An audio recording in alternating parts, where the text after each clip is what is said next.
नमस्कार. आज मी बनवणार आहे चटपटीत कॉर्न. कारण आमच्याकडे आज आहे भरपूर पाऊस. त्यासाठी मी इथे एक मकाचं कणीस घेतलं. त्या सगळ्या बाजूने त्याची साल काढून घेतली, म्हणजे सोलून घेतलं.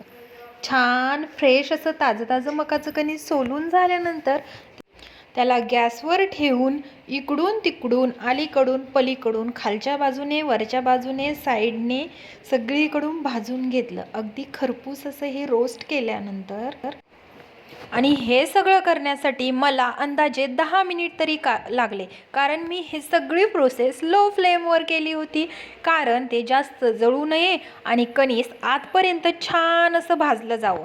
त्यानंतर मी एका प्लेटमध्ये मीठ, लिंबू आणि थोडंसं तिखट घेतलं. तुम्ही कोथिंबीरही घेऊ शकता आणि त्या कणसाला लावून घेतलं. जर तुमच्याकडे पाऊस असेल तर तुम्ही ही चटपटीत कॉर्न बनवा, खा आणि सबस्क्राईब करा.